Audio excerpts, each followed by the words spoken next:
ஆன்மீக அன்பர்களுக்கு என்னுடைய வணக்கம். என்னுடைய சேனலில் ஆன்மீக தகவல் நான் பதிவிட்டுருக்கேன். இது என்னுடைய வேல் அபிஷேக வீடியோ. வேலுக்கு என்கிட்ட இருக்கிற வெள்ளி வேலுக்கு முதல்ல நான் பால் ஊற்றி அபிஷேகம் பண்ணிக்கிட்டேன். ஒரு முறை நம்ம பால் ஊற்றி சந்தனம் குங்குமம் வச்சுட்டு தீபாராதனை காமிக்கணும். அதுக்கப்புறம் பால் ஊற்றி அபிஷேகம் பண்ண பிறகு சந்தனத்தை நான் கரைச்சிட்டு சந்தனத்துலேயும் அபிஷேகம் பண்ணேன். நம்மக்கிட்ட இருக்கிற 3 பொருளோ இல்லை 5 பொருளோ நம்மக்கிட்ட எத்தனை பொருள் இருக்கோ நம்ம அத்தனை பொருளை வச்சு அபிஷேகம் பண்ணிக்கலாம். நான் செவ்வாய் ஓரையில் வர செவ்வாய்க்கிழமையில் முதல்ல ஃபஸ்ட்டு சுக்கிர ஓரை வரும். சுக்கிர ஓரை வரும்போது நான் வேலுக்கு அபிஷேகம் பண்ண ஸ்டார்ட் பண்ணிவிடுவேன். என்னுடைய சேனலில் நான் செவ்வாய் ஓரையில் செவ்வாய்க்கிழமையில் எத்தனை மணிக்கு நம்ம விளக்கு ஏற்றுறோன்னு முதல்ல ஃபுல் வீடியோவும் கொடுத்துருப்பேன். அதையும் செக் பண்ணிக்கோங்க.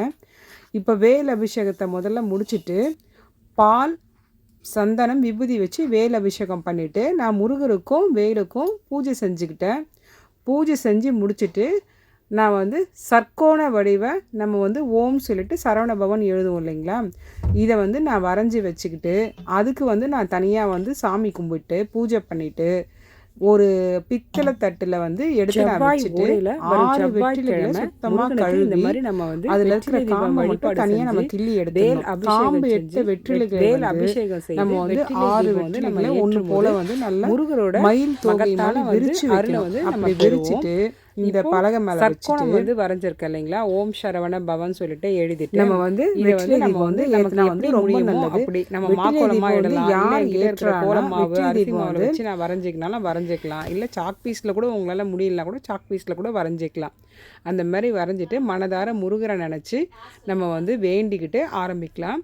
பித்தளை தட்டு எங்கிட்ட இருக்கிற பித்தளை தட்டு நான் வச்சுருக்கேன். உங்கள்கிட்ட எது இருக்கோ நீங்கள் அதை யூஸ் பண்ணுங்கள். அதில் 6 வெற்றிலை 6 வெற்றிலை காம்பு கிள்ளி அதை நல்லா அலசிட்டு அதில் சந்தனமும் குங்குமமும் வச்சு அந்த நம்ம எடுத்தோம் இல்லைங்களா, கிள்ளணும் இல்லைங்களா, இந்த காம்பை எடுத்துட்டு நம்ம நடுவில் இருக்கிற ஒரு அகல் விளக்கில் சந்தனம் தடவி குங்குமம் இட்டு அந்த அகல் விளக்கில் நெய்யோ இல்லை நல்லெண்ணெய்யோ உங்களுக்கு எதுவோ, நான் 8 வாரம் ஏற்றினேன். 8 வாரமே நான் நெய் ஊற்றினேன். உங்களுக்கு நெய் ஊற்றணுன்னா நெய் ஊற்றுங்க. இல்லை நீங்கள் நல்லெண்ணெயில் விளக்கு ஏற்றலாம்னு நினச்சாலும் நீங்கள் நல்லெண்ணெயில் கூட தீபம் போடலாம்.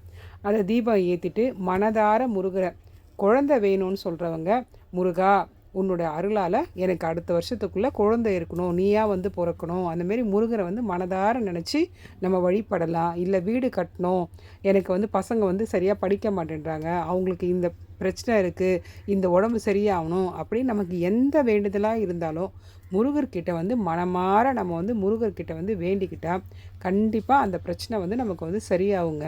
எல்லாமே நம்ம மனசில் தான் இருக்குது.